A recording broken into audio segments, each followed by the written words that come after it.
저는 여러분과 함께 오늘 에스겔서 37장 1절에서 10절의 말씀을 가지고 함께 나눌 설교의 제목은 이 뼈들이 능히 살겠느냐입니다. 우리 오랜만에 한번 설교 제목을 읽어볼까요? 같이 읽겠습니다. 시작. 이 뼈들이 능히 살겠느냐. 아멘. 오늘에 우리가 읽었던 에스겔이라는 선지자가 작성했던데 그의 출신은 다름 아니라 제사장이었습니다. 하지만 그가 살았던 시대는 암울했습니다. 그가 사랑했던 그의 조국, 이스라엘, 정확히 말하면 유대 그 나라가 바벨론이라는 강대국으로 말미암아 나라가 멸망하게 됩니다. 그래서 포로로 잡히는 많은 사람들이 그 강대국으로 잡혀서 나라를 잃고 고국을 떠날 수밖에 없는 상황 가운데 그런 배경적인 시대에 이 선지자가 살았습니다. 그리고 오늘 읽었던 이 말씀이 그 시대 배경 가운데 하나님께서 에스겔에 허락하신 말씀입니다. 어떤 상황이라고요? 나라가 빼앗겼어요. 자기의 나라가 그냥 빼앗긴 게 아니라 이제 포로 노예 생활하는 그런 상황 가운데 놓여 있는 것입니다. 그들이 믿었던 살아있던 하나님, 나의 백성이라고 말하고 모세를 통해서 수많은 기적을 일으켰고 다윗과 솔로몬 그 영광스러운 놀라운 성전도 지었던 그 놀라운 이스라엘이라는 나라가 이제는 강대국의 속국이 된 것이 아니라 포로로 잡혀서 이제 노예 생활을 할 수밖에 없는 상황까지 놓인 것이 오늘의 말씀의 배경입니다. 이 배경에 하나님께서 이 선지자 에스겔을 부르시고 환상을 주시죠. 바로 이 마른 뼈들을 보게 하신 것입니다. 마른 뼈들을 보는 거예요. 이 마른 뼈들을 보았을 때 오늘의 제목이 뭐예요? 이 뼈들이 능히 살겠느냐라는 것입니다. 여러분들이 혹시 뼈라는 것을 언제 보신 적이 있습니까? 제가 한국에 살면서는 사실 뼈를 본 기억이 거의 없습니다. 물론 이제 치킨 뼈는 많이 보았지만 큰 동물들이나 짐승의 뼈를 한국에서 본 기억이 없어요. 물론 시골에서 사신 분들이 있을 수 있지만, 하지만 제가 선교지에 있을 때는 심심치 않게 많이 봤습니다. 동물의 뼈도 많이 봤고요. 큰 소나 그 뼈가 특히 광야에서 메말라가지고 어떠한 들짐승으로 죽어서 그렇게 봤던 큰 뼈들을 이렇게 본 적이 있습니다. 그것이 영화나 아니면 만화에서 본 것처럼 그렇게 기분 좋은 것은 아니지만 실물을 보면 더 기분이 좋지가 않아요. 그게 바싹 말라가지고 진짜 그냥 흉측한 모습으로 보일 때가 많이 있었습니다. 근데 이 뼈가 그냥 있는 것이 아니라 수두룩히 많이 쌓였던 것을 에스겔이 본 것이에요. 근데 하나님께서 그 메마른 뼈에 향하여 물어보는 거죠. 에스겔아, 이 뼈들이 살아날 수 있을 것 같니? 라고 물으십니다. 여러분, 살아날 수 있을까요? 결코 없죠. 불가능합니다. 어떻게 마른 뼈가 살아납니까? 그냥 아파서 죽어가는 사람 보고 이 사람 살아날 것 같아? 라고 물어도 알싹 말할까 알지 못한 이런 우리 입장인데, 죽은 것을 넘어서 장사한 것이 3일 지난 것도 넘어서 이 뼈가 이 사람이 아예 뼈채로 말라 비틀어진 이 상태를 보고 이들이 살아날 수 있냐고 하나님이 물으신 겁니다. 에스겔은 확답을 드릴 수가 없었죠. 그래서 그가 그래도 선지자로서, 하나님은 선지자로서 어떻게 대답합니까? 하나님, 주님은 아십니다. 주님만 아십니다. 주님만 아십니다. 라고 대답합니다. 그래서 이제 하나님께서는 에스겔에 대한 말씀을 주시고 그 말씀을 선포하라고 말씀하시면서 그 말씀 가운데 이제 뼈가 붙고 또한 힘줄이 생기고 살이 생기게 하라 하니까 진짜 하나님의 말씀에 순종해서 그 말씀을 선포하니 그 뼈들이 붙게 되었고 힘줄이 생기게 되었고 살이 붙게 되었어요. 그런데 살아있는 존재 같지가 않아요. 우리가 아마도 오늘날 AI 로봇 같은 거 보면 사람 모습 형태로 많이 만들지만 진짜 외형적으로는 사람처럼 너무나 비슷하게 생겼어도 우리가 모르는 어떤 인위적인 그런 것들이 있잖아요. 그 차이가 무엇인가요? 바로 생기가 없는 거예요. 생기가. 그래서 그 생기가 없는 그 모습을 보고 또 하나님이 그에게 말씀하시죠. 너는 이제 그에게 그 바람이 불어서 생기가 있게 하라, 호흡을 불어서 있게 하라 말하면서 그 말씀에 순종할 때 그 많은 것들이 살아나게 되었고 큰 군대가 되었다라는 것이 오늘의 본문의 내용입니다. 여러분, 여기에서 말하는 이 배경적으로 말하는 이 뼈들은 다름 아니라 그 이스라엘 상태를 상징하는 것이죠. 그들이 나라를 빼앗겼고 빼앗긴 걸 넘어서 노예로 이제 흩어질 수밖에 없고 다시 나라가 회복될 수 없는 그런 상황 가운데 놓인 그 조국을, 그 나라를, 하나님의 백성을 하나님께서 보여주신 것입니다. 그들의 상태는 이 메마른 뼈들과 같았던 거예요. 그 하나님께서는 이들을 회복시켜 주겠다. 내가 이것을 다시 살아나게 하겠다. 내가 너의 나라를 회복시키고 다시 건국시키겠다라는 하나님의 환상을, 하나님의 비전의 꿈을 에스겔에 보여준 것이 오늘의 본문의 핵심입니다. 우리가 이 본문을 통해서 기억해야 될 것은 다름 아니라 우리가 살고 있는 이 세상은 그 시대 에스겔이 보았던 그리고 살았던 시대와 같이 이 땅 가운데 절망으로 가득한 세상 가운데 우리는 살고 있습니다. 우리는 절망이 가득한 세상 가운데 살고 있기에 모든 것이 부정적이고 불만과 불평이 많을 수밖에 없어요. 그런데 원래 이러한 세상이었을까요? 하나님이 이 세상을 창조하셨다고 우리가 믿고 있는데 원래부터 이랬을까요? 결코 그렇지 않지요. 우리 시편 104편 24절에 이런 말씀이 기록되어 있습니다. 함께 합독하시겠습니다. 야훼여 주께서 하신 일이 어찌 그리 많은지요. 주께서 지혜로 그들을 다 지으셨으니 주께서 지으신 것들이 땅에 가득하나이다.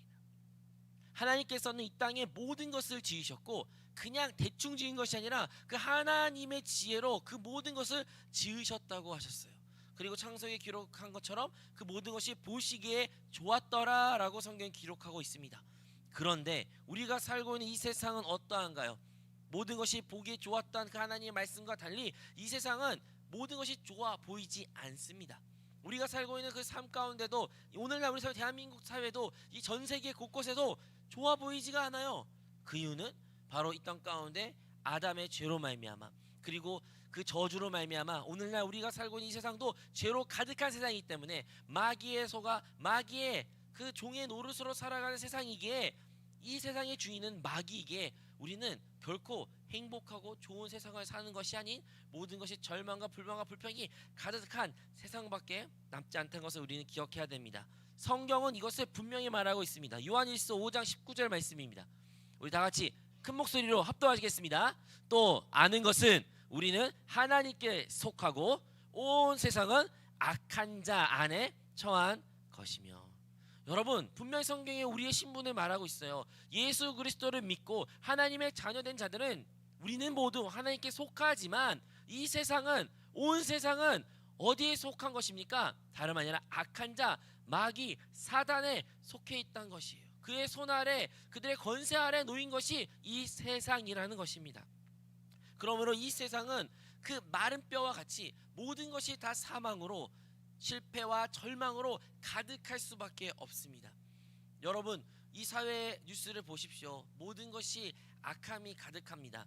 정말 끔찍한 뉴스들을 많이 보았습니다. 제가 며칠 전에도 온라인 통해서 뉴스를 신문을 보면서도 잔인한 일들이 너무나 많이 일어나고 있고 그 살인을 숨기기 위해서 자기의 같이 살았던 사람을 살인하거나 자기의 모친을 살인하거나 혹은 자기 아들이 살인을 그 죄를 대신 뒤집어 쓰려는 어머니 이야기도 이런 이야기들 심심찮게 뉴스에 많이 등장하곤 합니다.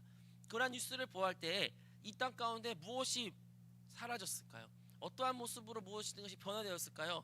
이 땅 가운데 과연 윤리가 온전히 세워졌습니까? 그 윤리가 정말 마른 뼈다귀와 같이 변해버렸습니다. 도덕은 어떻습니까? 인정과 사랑은 과연 이 세상 가운데 있습니까? 뼈다귀 같이 아무것도 남지 않고 메말랐습니다. 우리가 살고 있는 세상이 그렇고 이 세상에는 어떠한 희망도 없는 세상에 우리는 살고 있습니다. 세상만 그럴까요?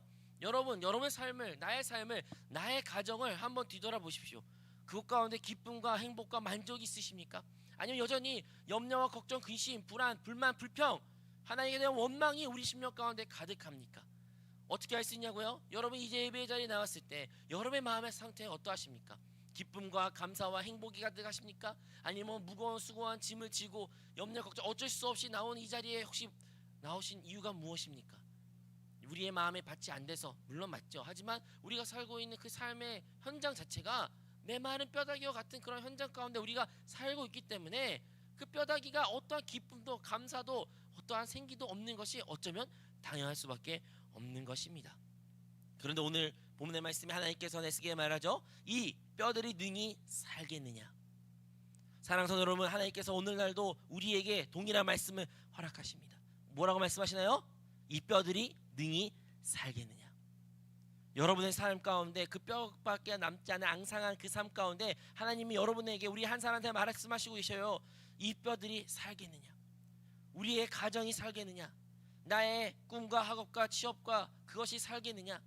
이 대한민국이 살겠느냐. 한국 교회가 살겠느냐라고 주님께서는 물으십니다. 근데 우리의 대답은 과연 무엇일까요? 아시죠? 대답 무엇인지. 아멘이라고 대답해야 되는데 아멘으로 대답하지가 못해요. 하나님이 분명히 그 묻는 이유는 살기 때문에 살릴 것이기 때문에 물으신데도 불구하고 우리가 하나님을 안다고 말하고 하나님 믿는다고 말하고 에스겔 같은 건 심지어 제사장의 신분이었음에도 불구하고 그가 그것을 담대하게 아멘이라고 화답할 수가 없었습니다. 주님께서 하십니다. 동일합니다. 여러분, 하나님께서는 우리의 삶을 회복시켜 주십니다. 아멘. 하나님께서 우리의 병든 몸도 치유해 주십니다. 아멘. 근데 이 아멘이 잘 안 나와요. 이 아멘이 잘 안 나와요. 어떻게 대답하나요? 하나님이 하시죠. 하나님이 하실 거예요. 하나님이 나의 삶을 변화시키고 싶으면 변화시켜 주실 거예요. 나의 가정을 회복시켜 주실 거예요. 나의 부모님을, 나의 자녀를, 나의 사랑 아내와 남편을, 나의 가정을, 나의 학교 학업생활과 직장 생활과 나의 꿈과 비전과 우리 교회와 한국 교회와 이 나라를 하나님께서는 하나님 방법대로 하실 거예요. 주님은 하실 거예요. 우리는 그렇게 고상하게 대답을 하지만 사실 그 가운데 핵심에 무엇이 없는 겁니까? 믿음이 없는 거예요. 주님만 하십니다. 하지만 하나님께서는 그 말씀에 실망하지 아니하시고 계속 에스겔에게 말씀을 허락해 주셨죠.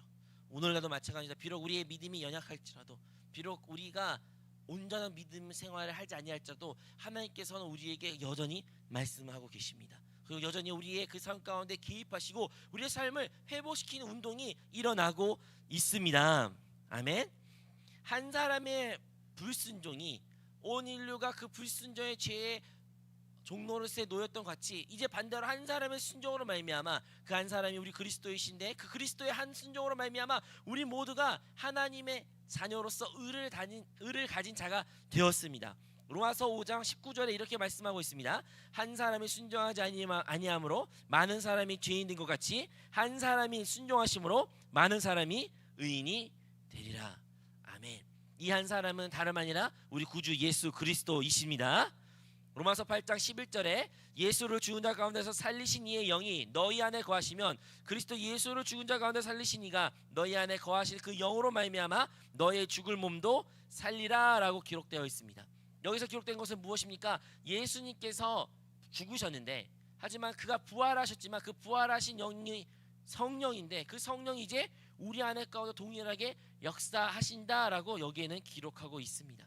여러분, 오늘 하나님께서 묻는 질문이 있죠. 이 뼈들이 능히 살겠느냐? 이 뼈들이 능히 사는 것은 결국에는 하나님의 그 생기, 하나님의 그 호흡으로 말미암아 살아났는데 그 살아나는 역사가 무엇으로 일어난 것이에요?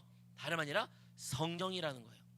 성령께서 그 호흡이, 그 하나님의 호흡이, 그 하나님의 생기가 결국에는 죽은 자도 살리는 것입니다.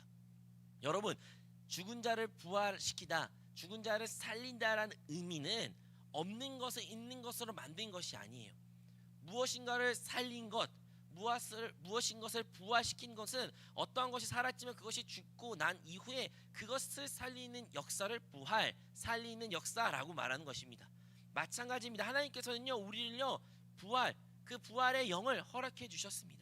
즉 비록 나의 삶이 지금 망가지고 피폐하고 넘어지고 보잘것 없을지라도 하나님께서는 우리 인생을 리셋시켜가지고 다시 새롭게 살아라 이것이 아니라 이 무너지고 망가졌던 이 삶에서 하나님의 부활의 영으로 말미암아 그 성령으로 말미암아 회복시키시고 하나님의 놀라운 생명을 우리에게 허락해 주신다는 것입니다. 여러분의 그 삶 자체가 변화가 일어날 것이고 회복이 일어날 것이고 주님의 그 살아있는 부활의 역사를 우리가 간증하게 될 줄로 믿습니다. 그러므로 우리는 그 부활을 시켰던 성령이 이제 예수 그리스도를 믿는 모든 자들에게 거대 영 가운데 함께 있다는 것을 항상 기억해야 됩니다. 우리의 성령님은요 우리 예수를 그리스도로 주로 시인하는 역할만 하실 뿐만 아니라 이 썩을 몸도 죽을 몸도 결국에는 부활의 몸으로 바꿔주실 부활의 영이라는 것을 잊어서는 안 됩니다. 우리는 이 세상 가운데 죽음을 두려워하는 존재가 아닙니다. 세상 사람들은 죽음을 두려워합니다. 사망을 두려워합니다. 그 끝이 무엇인지 알지 못하기에 그들은 이 세상을 위하여 사는 생애를 위하여 먹고 마시고 많은 것을 벌고 인정받고 더 많은 것을 아끼려고 이루려고 노력하지만 그 모든 근거는 무엇입니까? 바로 죽음에 대한 두려움 때문이에요. 하지만 진정한 예수 그리스도를 믿는 사람들은 사망을 이기신 그 부활의 영 성령이 함께 있기에 우리는 이 세상 가운데 설사 죽을지라도 다시 부활할 것이며 부활한 그 몸으로 영원히 주님과 함께 살게 되는 줄로 믿습니다. 그러므로 우리는 사망을 이긴 그리스도께서 사망을 이기신 것 같이 이제 누구든지 예수 그리스도를 믿고 그리스도 안에 거한 사람들은 그 사망을 이기게 됩니다. 무엇으로 말미암아? 하나님의 생기로, 하나님의 그 성령으로 말미암아 우리는 이 모든 것을 승리로 누릴 수 있게 된다는 것입니다. 그러므로 예수 그리스도가 이루신 그 역사는 단순히 우리의 죄의 문제를 해결하시고 우리를 칭히 의롭게 하신 것으로 넘어서 이제 우리에게 보혜사 성령을 부어주사 그 성령을 통해 언제나 우리와 함께 하신다는 것을 기억해야 됩니다. 우리의 그 감격이 우리 신앙 가운데 항상 있을 때 우리는 이 세상 가운데 항상 감사와 기쁨과 평안을 누리게 되는 줄로 믿습니다. 우리가 살고 있는 세상이 어떠한 세상이라고요? 바로 그 마른 뼈와 같이 사망이 가득한 세상 가운데 우리가 살고 있습니다. 그 이유는 무엇은? 이유는 다름 아니라 이 세상이 누구에게 속하나? 다름 아니라 마귀의 사단에 속하기 때문입니다. 예수님은요 그것을 어떻게 비유했냐면 그것을 도둑, 강도로 비유했습니다. 우리 한번 요한복음 10장 10절의 말씀이 있는데 한번 볼까요? 요한복음 10장 10절의 말씀 합독하겠습니다. 도둑이 오는 것은 도둑질하고 죽이고 멸망시키려는 것뿐이요 내가 온 것은 양으로 생명을 얻게 하고 또 풍성히 얻게 하려는 것이라. 아멘. 우리 예수님께서 이 땅에 오신 이유가 분명해요. 바로 생명을 얻게 하고 그 생명을 어떻게 더 풍성하게 얻게 하기 위해서 주님께서 오셨다는 것입니다. 사랑하는 여러분 예수님을 믿으시면, 그리고 여러분이 예수님이 함께 하시는 걸 믿으신다면, 여러분 예수님이 여러분 안에 있다면 우리의 삶은 생명으로 충만해야 됩니다. 여러분 우리의 어떤 상황 가운데 놓여 있을지라도 우리 안에서는 그 성령으로 말미암아 항상 그 생명이 가득해야 됩니다. 만약에 내가 그 생명을 가득하지 않다면 무엇으로 가득한 거예요? 바로 마귀의 사단의 원수의 이 세상에 눌린 자로서 우리가 살고 있다는 것을 스스로 진단해야 됩니다. 나의 삶 가운데, 나의 신앙생활 가운데 능력이 없고 무기력하고 소극적이며 적극적인 모습이 없는 이유는 내가 나의 삶 가운데 그 메마른 뼈와 같이 나의 삶 자체가, 신앙생활 자체가 메마른 뼈와 같은 그런 모습이라는 것을 우리가 보아야 될 줄로 믿습니다. 하지만 소망인 것은 그럼에도 예수님께서 이제 믿는 자들과 언제나 함께 계시기에 우리가 다시 한번 주님께로 돌이킨다면, 주께로 거한다면, 주 안에 머문다면, 주님을 부른다면 그 주로 인하여 우리는 부활의 그 성령의 역사를 체험하게 됩니다. 왜 그럴까요? 왜 우리가 예수님 안에 거한다면, 예수 이름을 부른다면, 주 예수를 외친다면, 주님을 우리가 기도할 때마다 묵상한다면 왜 우리가 그러한 부활의 능력을, 생명의 능력을 체험할 수 있는 것인가요? 그것은 주님 자체가 생명이시고 부활이시기 때문입니다. 요한복음 11장 25절 26절 말씀에 이렇게 기록되어 있습니다. 예수께서 이르시되 나는 부활이요 생명이니 나를 믿는 자는 죽어도 살겠고 무릇 살아서 나를 믿는 자는 영원히 죽지 아니하리니 이것을 내가 믿느냐. 사랑하는 성도 여러분, 이것을 믿으십니까?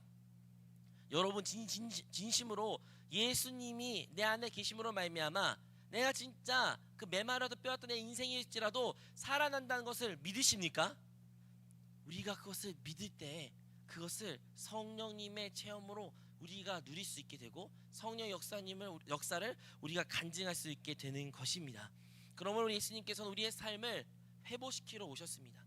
가장 먼저 예수님께서는 우리의 거듭난 영을 회복시켰고 또한 우리의 혼을 또한 회복시켜 주실 것이며 이 땅 가운데 우리의 삶에 필요한 모든 것을 공급하시고 우리의 가정과 직장과 학업과 우리의 꿈과 비전과 우리의 주변 모든 것들을 주님께서 회복해 주실 것이지만 끝끝내 마지막 날에는, 주님 오신 날에는 이 몸조차도, 이 썩을 몸조차도 주님께서는 부활의 몸으로 변화시켜 영원토록 주님과 영화롭게 누릴 수 있는 축복을 우리에게 허락하신다는 것을 우리 모두 믿으시기 바랍니다.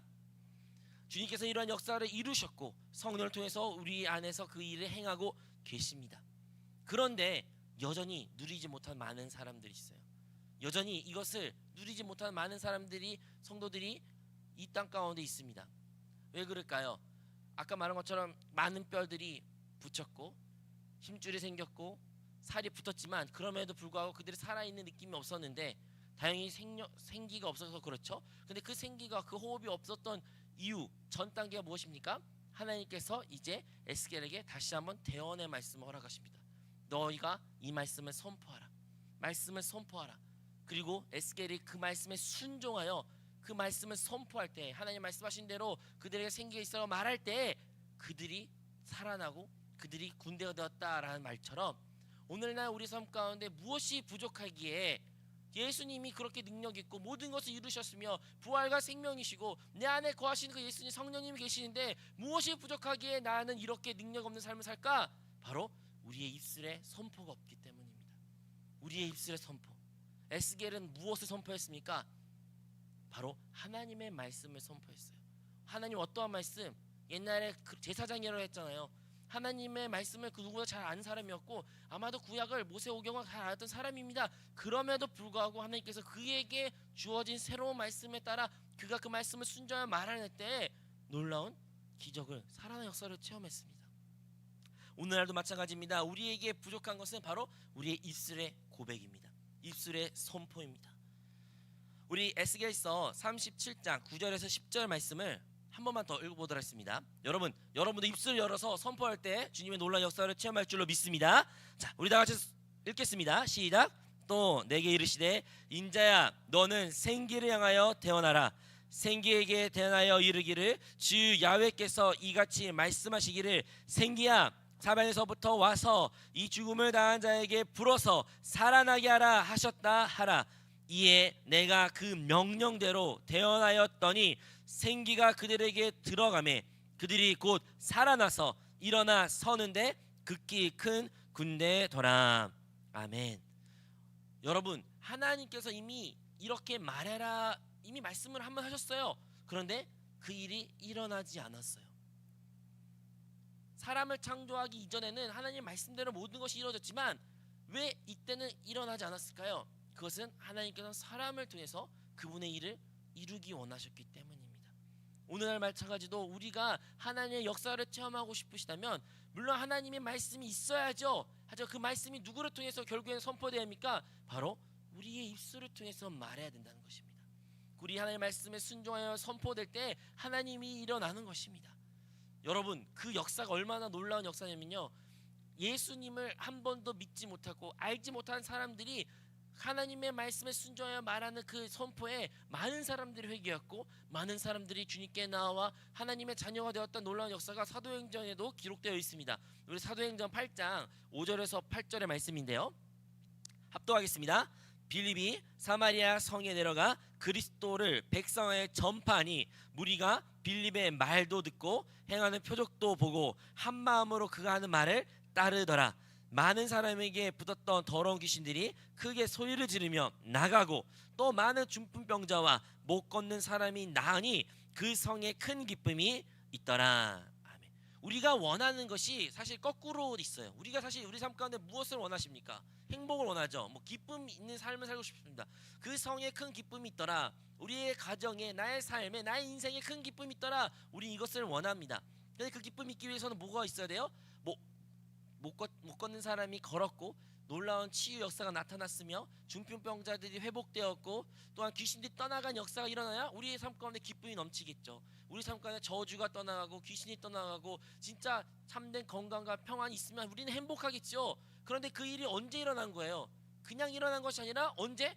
빌립이 그리스도를 선포할 때, 그리스도를 말해낼 때, 그리스도에 대하여 고백할 때 이런 일이 일어났다고 분명히 성경에는 기록하고 있습니다. 사랑하는 여러분, 우리 그리스도인들이 왜 우리의 신앙생활과 여전히 마른 뼈 같은 인생을 살고 있느냐? 그것은 우리 입술 가운데 그리스도를 선포하는 일이 매우 적기 때문입니다. 때로는 우리 삶 가운데 한 번도 말하지 않을 수도 있어요. 그냥 혼자 묵상을 읽고 글만 보는 사람도 있겠죠. 또 조용히 그글을 적는 댓글 사람도 분명히 있습니다. 매우 귀중한 사역이기도 합니다. 하지만 능력 있는 신앙생활은 결국에는 우리 입술을 통해서 말하는 것입니다. 말하는 것입니다. 세상을 향하여 말하는 것입니다. 마른 뼈들을 향하여 말하는 것입니다. 여러분, 회복되고 싶은 분야가 있습니까? 여러분의 삶의 부분이 있습니까? 여러분, 그것을 바라볼 때 어떠한 모습으로 자세를 취하십니까? 그냥 눈으로만 바라보고 그냥 마음속으로 기대만 하십니까? 아니면 그것을 향하여 그리스도를 대하여 말하고 그리스도를 선포하며 복음을 말하는 우리의 삶이 모습이 있습니까? 우리가 담대하게 복음을 말할 때, 담대하게 그리스도를 말할 때, 그리스도를 증거할 때 그것 가운데 회복의 역사가 일어난다는 것을 우리 모두 기억하시기 바랍니다. 우리가 이렇게 그리스도를 말하는 것이 매우 중요한데 그냥 말하는 것이 아니라 그냥 주문처럼 말하는 것이 아니라 에스겔에서 말한 것처럼 하나님의 말씀이 그에게 대언하라고 말한 것처럼 우리 안에 이제 함께 계신 그 주님의 말씀을 따라 주님의 인도하심에 따라 그 기름 부음에 따라 우리가 말해야 된다는 것입니다. 물론 그것이 명확하지 않죠. 그것이 정확하지 않습니다. 그래서 다행히 우리는 성경 말씀을 읽어야 되고 묵상도 해야 되며 설교를 또다시 한번 듣고 또한 그것을 간단하게 유학을 하는 그러한 말씀에 머무는 삶을 삶으로써 나에게 주신 하나님의 말씀이 무엇인지 분별하고 그 말씀을 또 말해내는 삶을 살아내야 됩니다. 또한 순간순간 우리가 어떤 어려움과 또한 사망의 음침한 고통에 지낼지라도 우리가 해야 되는 일은 바로 우리 있을 가운데 주님의 이름을 부르는 것, 그리스도를 말하는 것, 하나님의 살아계신 것을 말해낼 때에 그 메마랐던 모든 뼈들이 회복될 것이며 살아날 것이며 하나님의 역사를 우리 모두가 체험하게 될 줄로 믿습니다. 오늘의 설교 제목이 무엇입니까? 오늘의 설교 제목은 바로 이 뼈들이 능히 살겠느냐. 우리의 삶 가운데 분명히 뼈같이 앙상한 우리의 삶의 부분이 있을 것입니다. 그 누구에게 들키지 않는 모습도 있을 수도 있고요. 또는 모든 사람들조차도 나의 부족한 연약한 무엇이 있어서 나조차도 그것을 부끄럽게 여기는 그런 모습도 있습니다. 에스겔은 그 나라를 빼앗겼던 아픔을 가졌습니다. 여러분 그 아픔이 얼마나 클까요? 상실이 얼마나 클까요? 어떠한 소망도 없습니다. 강대국의 속국이 아니라 아예 그 나라를 빼앗겨 노예 신부로 살아가는 그 자기의 백성을 바라볼 때 어떠한 소망이 있겠습니까? 하지만 그 소망 없는 상황 가운데서도 하나님께서 이 질문하십니다. 이 뼈들이 살아나겠느냐? 오늘날도 우리의 삶 가운데 어떠한 상황 가운데 놓여 있을지라도 여러분 어떤 질병에 놓여 있을지라도 어떤 삶의 문제가 있고 여러분의 꿈과 비전이 좌절됐을지라도 우리 주님은 다시 물으십니다. 이 뼈들이 살아나겠느냐? 우리가 비록 믿음이 없을지라도 우리가 다시 한번 주님의 말씀을 믿고 주님 나와 함께 하심을 그 주님이 부활의 주님 생명의 주님 그 성령이 나와 함께 하신 것을 믿고 이제 이 내 입술로 그리스도를 선포하며 주님의 인도하심 따라 순종할 때 우리 모두가 그 하나님의 회복 역사를 체험하게 될 것이며 부활의 주님을 우리 모두가 간증하게 될 줄로 믿습니다.